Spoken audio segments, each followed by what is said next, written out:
Hey guys, I was out and about and ran into an old friend. After we got caught up on things, the conversation shifted to a very interesting question. What is the one thing every talent acquisition manager should know? Find out what my very experienced friend had to say right after this. I have a question for talent acquisition managers. How many jobs do you advertise a year? 100, 500, 10,000 or more? If so, let me give you a tip on how to maximize your job advertising budget. And that tip, well, is ClickIQ.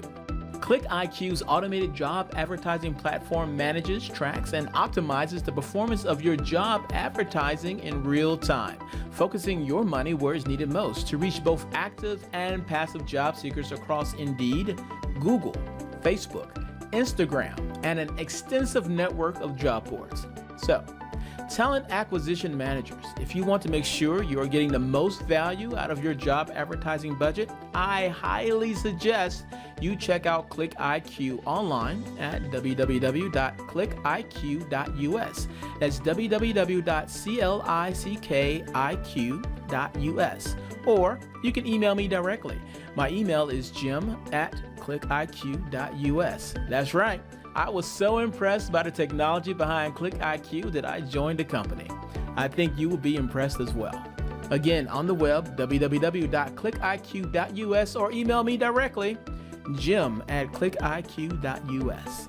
You'll be glad you did. Hello people, Jim Stroud here. How are you? Hope your day is going well. I was eating at one of my favorite restaurants, which is Eats on Ponce de Leon in Atlanta.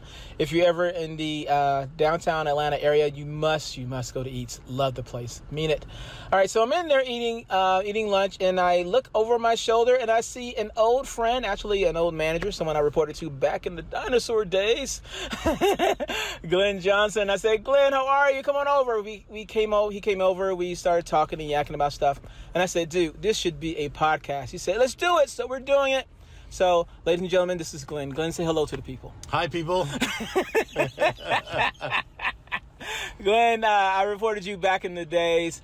But for those, and I know how good you are because I work with you, but for those who don't know who you are, give us like a brief overview of your background.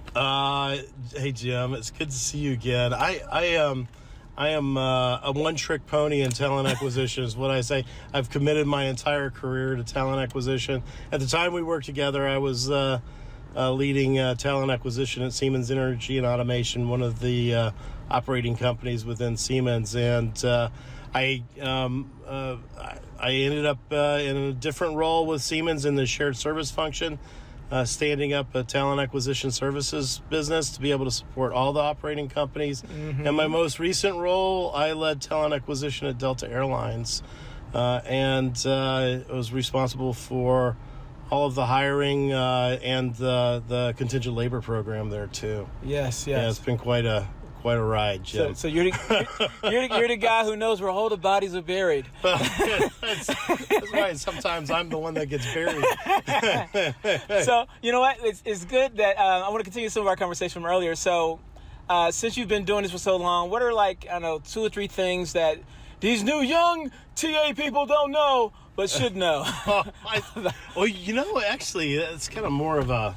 I've had this conversation a few times. I guess it's the human part of it that at the end of the day, the people's wants and desires have never really changed. The technology stack around TA has always changed and made us better, faster, stronger.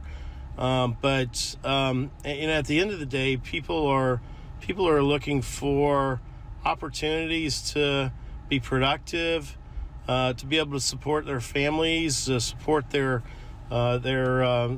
passions, and they make decisions for relatively the same reasons today that they made 20 years ago. So, I think it's important for recruiters today to understand that they do have a big impact in the life of the individual.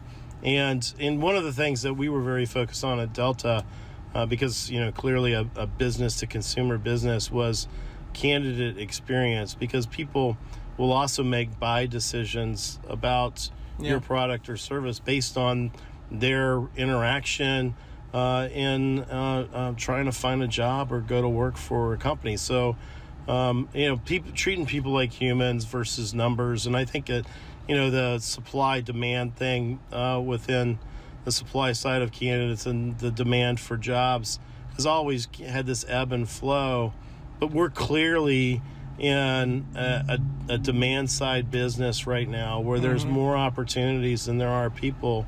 And we got to get back to basics, I think, in some sense, and treat people with human dignity and understand that they've got wants and desires. And sometimes, recruiters can maybe lose sight of that.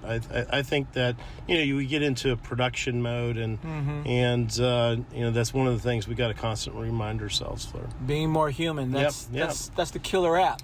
Yeah, well, but I think that, and we talked about it, a little bit, is that there's a lot of technology out there that helps you make decisions, help you interact with the right people faster, but we still need to have kind of the human in command.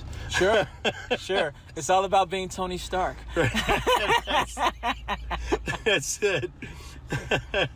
Cool. Well, it was great seeing you and touching base with you, and I really appreciate your time. Jim, and it was good seeing you too. We'll keep talking after this podcast. Talk to you guys later who are listening to the podcast. Bye-bye.